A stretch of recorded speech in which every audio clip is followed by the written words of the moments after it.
ഓഹോ, പിന്നെയും തുടങ്ങിയോ? ആവശ്യമില്ലാത്ത കാര്യത്തിലൊന്നും വെറുതെ ഇടപെടണ്ട. ആ പാവം വേലായിട്ട് ഒരു ചായക്കട കെട്ടാൻ ഉദ്ദേശിച്ച സ്ഥലമാണ്. അതിനിപ്പോ നമുക്ക് എന്ത് ചെയ്യാൻ പറ്റും? പദം ഉള്ളിടത്ത് പാതാളം. ചോദിക്കാനും പറയാനും ആരും ഇല്ലെന്ന് വന്നാൽ നാളെ നമ്മുടെ ഒരിടത്തിൽ കൂടി അവന്മാർ റോഡ് വിട്ടില്ലേ? വേണ്ട ബാലേട്ടാ, വിടാനാ പറഞ്ഞു.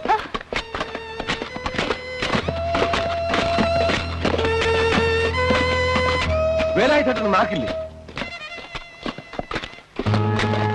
നിങ്ങൾക്കൊന്നും മനസ്സാക്ഷിയില്ല. വേലായിട്ട് നിങ്ങളെ പോലെ ഒരാളല്ലേ? അങ്ങനെ ചായ കെട്ടുന്ന സ്ഥലത്തിലാണോ നിങ്ങൾ റോഡ് വെട്ടുന്നത്? ഞങ്ങൾ കൂലിപ്പണിക്ക് വന്നാ. ഓഹോ, അപ്പൊ ഞാൻ കൂലി എന്നാൽ ഞാൻ പറയുന്ന സ്ഥലത്തൂടെ നിങ്ങൾ റോഡ് വെട്ടി തരുമോ? തരാം. റോഡ് അവിടെ വെട്ടണ്ടാന്ന് പറ. നിങ്ങളുടെയൊക്കെ മുതലാളി ഉണ്ടല്ലോ, ശ്രീമാൻ അനന്തൻ നായർ, അയാളുടെ പരിപാടി കൂടെ റോഡ് വിട്ടു. ആ റോഡിൽ കൂടെ വേണമായിരിക്കും നിനക്ക് ഷൗക്കുടിയിലേക്ക് പോവാൻ. അപ്പാ, ഞാനും നിന്നെ പോലെ ഈ നാട്ടിൽ തന്നെ ജനിച്ചു വളർന്നവനാ. നിർത്താനാവുന്നു. എടാ നിർത്താൻ തടയാറാക്കണ്ട.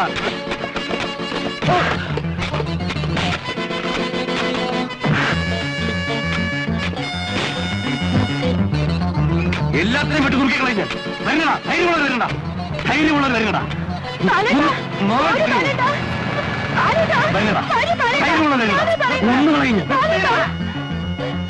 മുതലാളിയില്ല അവിടെ ഉണ്ടാ. ഈ നാട്ടിലെ ആൾക്കാർക്ക് വേണ്ടിയാ മുതലാളി ഗോഡൌൺ ഉണ്ടാക്കിയത്. ഒരു റോഡ് ഉണ്ടാക്കി തരേണ്ട ഞങ്ങളുടെ ചുമതലയാണ്. ആരെതിർക്കാൻ വന്നാലും ഞങ്ങൾ വെറുതെ വിടില്ല. വരട്ടാടാ, നീ അങ്ങനെ ഇപ്പൊ നാട്ടുകാരുടെ പ്രതിനിധി ഒന്നും ആവണ്ട. ആര് പറഞ്ഞു നിങ്ങളോട് റോഡ് വെട്ടാൻ?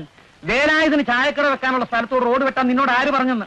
ഇവിടത്തെ മലഞ്ചരക്ക് മുഴുവൻ വിലയ്ക്ക് വാങ്ങി ഓരോരുത്തന്മാര് ചോദിക്കുന്ന സമയത്ത് കാശ് കൊടുക്കാൻ മുതലാളിയല്ല വേറെ ആരാ എവിടെ ഉള്ളത്? ഞങ്ങൾ റോഡ് വെട്ടും. വേണ്ട, നിങ്ങൾ കാണിക്കുന്ന അക്രമത്തിനൊന്നും കൂട്ടുനിൽക്കാൻ എന്നെ കിട്ടുകയല്ല. ആൽത്തറ വഴി റോഡ് വെട്ടാൻ എനിക്കറിയാം. ഇത്തിരി ദൂരം കൂടുവെന്നല്ലേ ഉള്ളൂ. അതുവഴി റോഡ് വെട്ടുമ്പോ പണിക്കാർക്ക് കുറെ നാളത്തേക്ക് കൂടുതൽ ജോലി ഉണ്ടാവും. അങ്ങനെ പാവങ്ങളെ സഹായിക്കുക എന്നുള്ളത് എന്റെ ഉദ്ദേശം. അല്ല നിങ്ങളെ പോലെ പാവങ്ങളെ ഉപദ്രവിക്കലല്ല. ആ പോ പോ പോ, എല്ലാരും പിരിഞ്ഞു പോ. ആ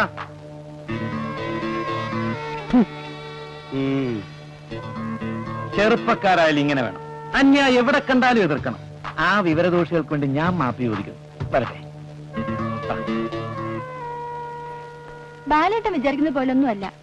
മുതലാളി നല്ല മനുഷ്യനാണ്. അങ്ങേരിപ്പോ വന്നില്ലായിരുന്നെങ്കിൽ എന്തായിരുന്നു സ്ഥിതി?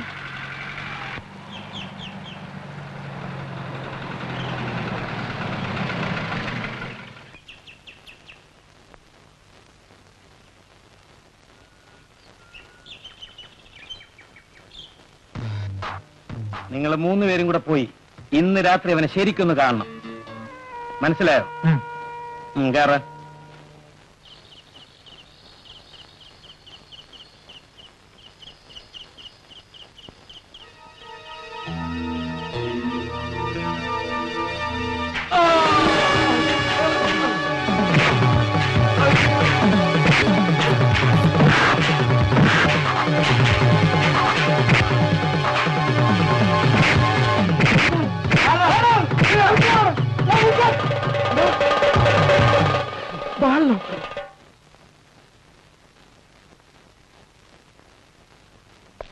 Doctor, hello.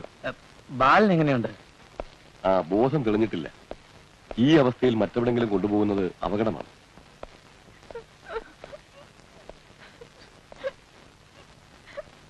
ഒരുപാട് രക്തം പോയിട്ടുണ്ട്.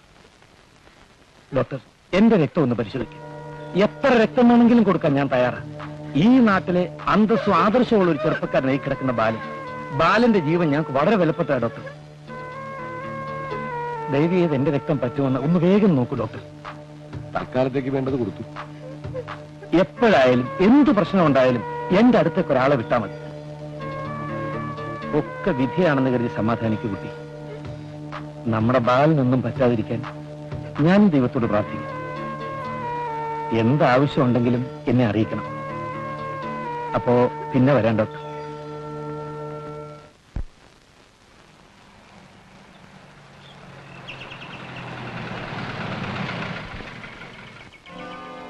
എങ്ങനെയുണ്ട് കുട്ടി ബാലന്? ബോധം തെളിഞ്ഞോ? ഇല്ല. പിന്നെ ആർക്കായത്? ബോധം വരുമ്പോ. കരയാതിരിക്കൂ. നമ്മുടെ ബാലനൊന്നും സംഭവിക്കില്ല. ഞാൻ ഇപ്പൊ പോലീസ് സ്റ്റേഷനിൽ നിന്ന് വരിക. 2 ദിവസത്തിനകം ബാലനെ ആക്രമിച്ച ആരാണെന്ന് കണ്ടുപിടിച്ച തെണ്ടികളെ അറസ്റ്റ് ചെയ്തില്ലെങ്കിൽ എല്ലാത്തിന്റെയും തൊപ്പി തെറിപ്പിച്ചെന്ന് പറഞ്ഞിരിക്കുക. പുറത്തുനിന്ന് മരുന്നൊക്കെ വാങ്ങിക്കേണ്ടി വരില്ലേ?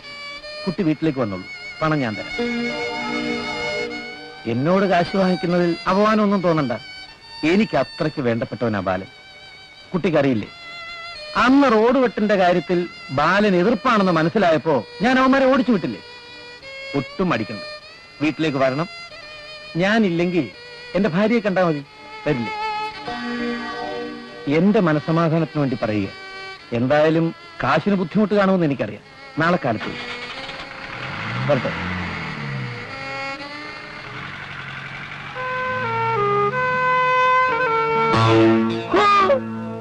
അമ്പകൻ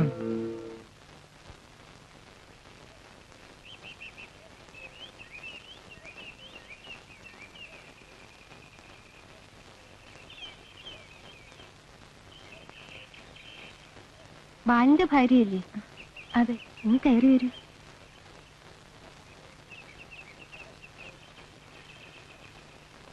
ബാലൻ ആശുപത്രിയിൽ കിടക്കാണെന്ന് അറിഞ്ഞു. ഇപ്പൊ കുറവുണ്ടോ? ഒന്നും പറയാറായിട്ടില്ല. എന്നോട് വരാൻ പറഞ്ഞു. ഇങ്ങോട്ട് കയറിപ്പോരൂ.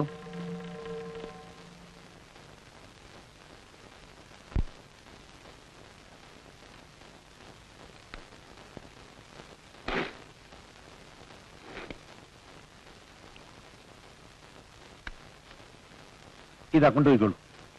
ഇങ്ങോട്ട് വരൂ.